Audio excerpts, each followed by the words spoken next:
जानते हैं आज की कुछ अंतर्राष्ट्रीय खबरों को। पहले एक नजर आज की हेडलाइंस पर। कंकनाकृत सूर्य ग्रहण आज। प्रदेश के 31 जिलों को मिलेगा गरीब कल्याण रोजगार अभियान का लाभ, सीएम बोले सफल रहेगा। पीएम मोदी बोले कोरोना काल में सेहत के लिए करे योग, इम्यूनिटी बढ़ाने में करेगा मदद। डिजिटल सुनवाई के दौरान बिस्तर पर लेटा हुआ था वकील, सुप्रीम कोर्ट ने जताई नाराजगी।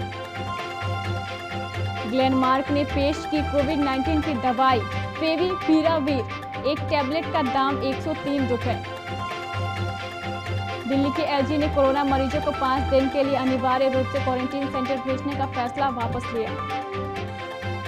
चिदम्बरम बोले गलवान में चीन के दबाव का क्या है जवाब।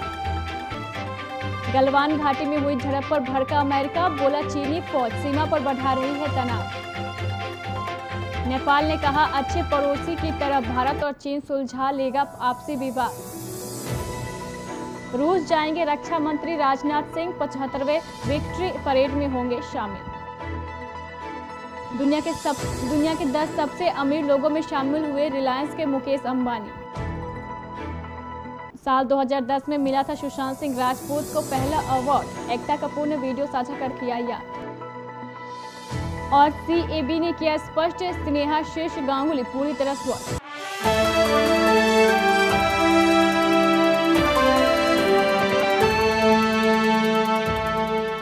शारद अमावस्या रविवार को यानी आज कंकनाकृत सूर्य ग्रहण लगेगा। यह भारत समेत दुनिया के कई देशों में दृश्यमान होगा। सूर्य ग्रहण का आरंभ सुबह 9:16 पर होगा, लेकिन स्पर्श का समय हर शहर में अलग अलग है। आचार्य अवध नारायण द्विवेदी घनश्याम के अनुसार प्रयागराज में सूर्य ग्रहण के स्पर्श का समय सुबह 10:31 पर होगा, मध्य दोपहर 12:18 पर और मोक्ष दोपहर 2:04 पर होगा, जबकि पूर्ण रूप से मोक्ष का समय 3:04 है।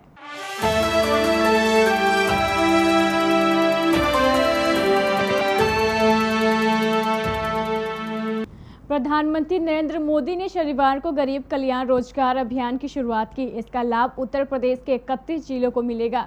सीएम योगी आदित्यनाथ ने वीडियो कॉन्फ्रेंसिंग के दौरान उत्तर प्रदेश के 31 जिलों को गरीब कल्याण रोजगार में चयनित करने पर पीएम नरेंद्र मोदी को धन्यवाद ज्ञापित किया।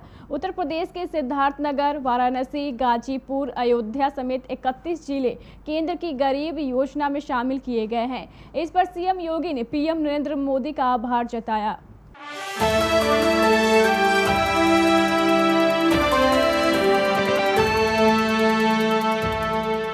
कोरोना वायरस वैश्विक महामारी के मद्देनजर आज अंतर्राष्ट्रीय योग दिवस बिना लोगों के बड़े जमावड़े के डिजिटल मीडिया मंचों पर मनाया जा रहा है।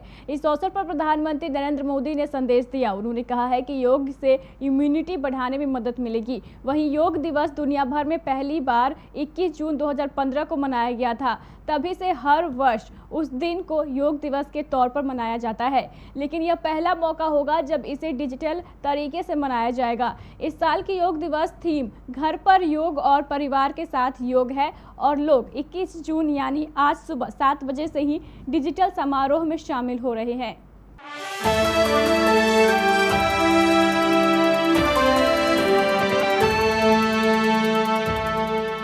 उच्चतम न्यायालय में डिजिटल सुनवाई के दौरान एक वकील बिस्तर पर लेटे हुए और टी-शर्ट पहनकर पेश हुआ, जिस पर न्यायाधीश ने नाराजगी जताते हुए कहा है कि सुनवाई की जन प्रकृति को ध्यान में रखते हुए अदालत के न्यूनतम शिष्टाचार का पालन किया जाए।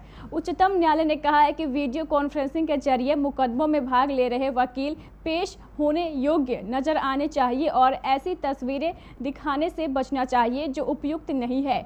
न्यायमूर्ति एस रविंद्र भट्ट ने वकील के इस संबंध में माफी स्वीकार कर ली है।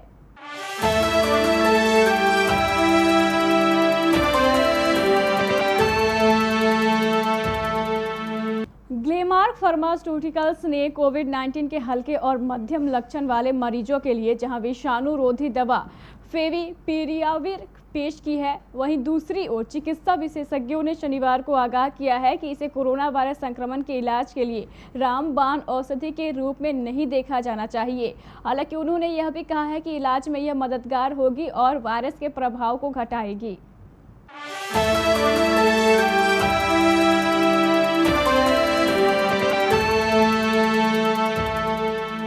दिल्ली के उपराज्यपाल ने कोरोना मरीजों को 5 दिन के लिए अनिवार्य रूप से क्वारंटीन सेंटर भेजने का अपना फैसला वापस ले लिया है। इसे केजरीवाल सरकार की बड़ी जीत के तौर पर देखा जा रहा है। उपराज्यपाल अनिल बैजल ने आदेश दिया था कि अब दिल्ली में कोई भी कोरोना पॉजिटिव होगा तो उसको कम से कम 5 दिन क्वारंटीन सेंटर में जाना अनिवार्य होगा। उपराज्यपाल ने ट्वीट कर कहा, केवल वैसे कोरोना पॉजिटिव मरीज जिन्हें जांच के बाद अस्पताल में भर्ती होने की जरूरत तो नहीं है, लेकिन उनके पास घर में पृथक रहने की व्यवस्था नहीं है, उन्हें क्वारंटीन सेंटर जाना होगा।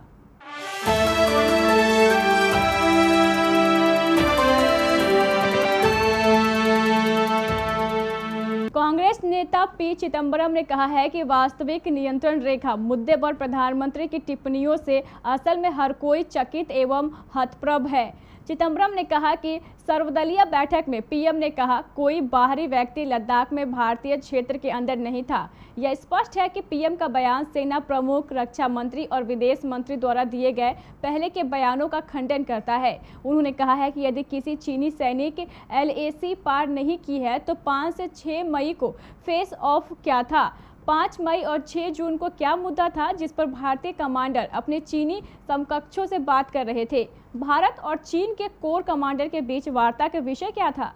गलवान घाटी में चीन के दावों के लिए सरकार का क्या जवाब है? क्या सरकार इसे खारिज कर देगी?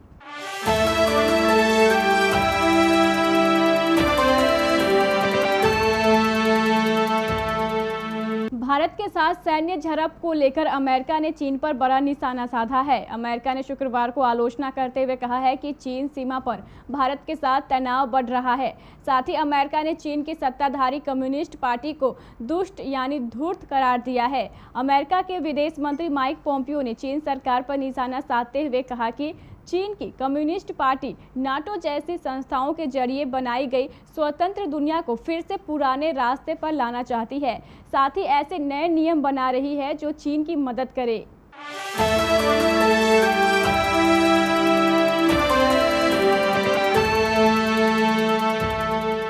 पूर्वी लद्दाख की गलवान घाटी में हिंसक झड़प के बाद से भारत और चीन के बीच तनाव बढ़ गया है। इस हिंसक झड़प में भारत सेना ने कर्नल समेत 20 जवान शहीद हुए हैं, जबकि कई जवान घायल हुए हैं। सूत्रों के मुताबिक इस हिंसक झड़प में चीन को भी नुकसान हुआ है और उसके करीब 40 सैनिक मारे गए हैं। अब नेपाल ने भारत और चीन के बीच गहराए तनाव को लेकर प्रतिक्रिया दी है। नेपाल ने विश्वास जताया है कि भारत और चीन मिलकर आपसी विवाद सुलझाएंगे। नेपाल सरकार ने कहा, हमको विश्वास है कि हमारे दोस्त भारत और चीन अच्छे पड़ोसी की तरह क्षेत्र व विश्व की शांति और स्थिरता के लिए आपसी मतभेदों को शांतिपूर्ण तरीके से सुलझा लेंगे।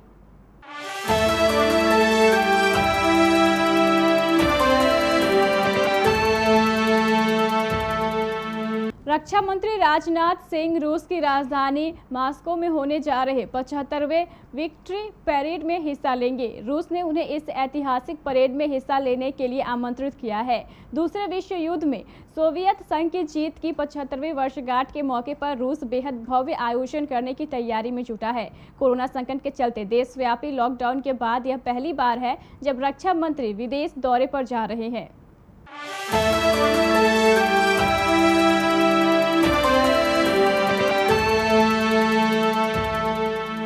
रिलायंस इंडस्ट्रीज लिमिटेड के चेयरमैन मुकेश अंबानी दुनिया के 10 सबसे अमीर लोगों की सूची में शामिल हो गए हैं। कंपनी के डिजिटल विंग यानी जियो प्लेटफॉर्म में आए ताजा वैश्विक निवेश एवं कंपनी के शेयर के भाव के रिकॉर्ड उच्च स्तर पर पहुंचने के कारण अंबानी की संपत्ति में हाल में उल्लेखनीय इजाफा देखने को मिला है। अंबानी फोर्ब्स की अरबपतियों की रियल टाइम्स लिस्ट में 9वें स्थान पर है।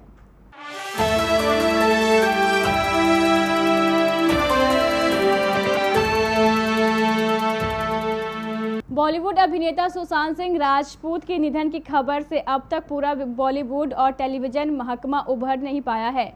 सभी अब तक सुशांत को याद कर रहे हैं। सुशांत सिंह की आत्महत्या मामले में कई फिल्मी हस्तियों पर मुकदमा दर्ज किया गया है। इनमें से एक प्रोड्यूसर एकता कपूर भी है, लेकिन इससे इतर एकता कपूर सुशांत को काफ़ी मिस कर रही है। हाल ही में एकता ने सुशांत सिंह राजपूत का एक थ्रोबैक वीडियो साझा किया है। सुशांत सिंह राजपूत के फैंस और उनके इंडस्ट्री से जुड़े दोस्त अब उनके कई थ्रोबैक फोटो और वीडियो साझा कर रहे हैं। सुशांत सिंह राजपूत को टेलीविजन में पहला ब्रेक एकता कपूर ने ही दिया था। सुशांत खुद भी एकता की काफ़ी रिस्पेक्ट करते थे। सुशांत के निधन के बाद एकता कपूर भी उन्हें बहुत याद कर रही हैं और उन्हें भूल नहीं पाई है। एकता ने सुशांत को पहली बार मिलने वाले अवार्ड वाले दिन को याद किया है।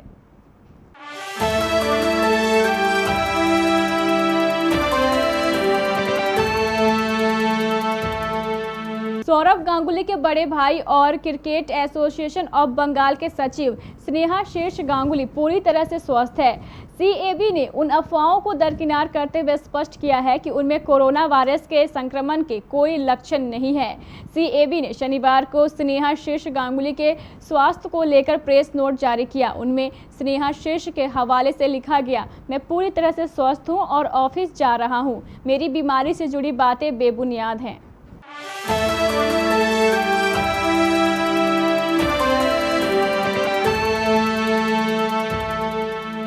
YouTube पर केबीसी न्यूज देखने के लिए पहले सब्सक्राइब बटन दबाएं और फिर बेल आइकॉन दबाएं। Facebook पर केबीसी न्यूज को देखने के लिए हमारे Facebook पेज के लाइक बटन को दबाएं।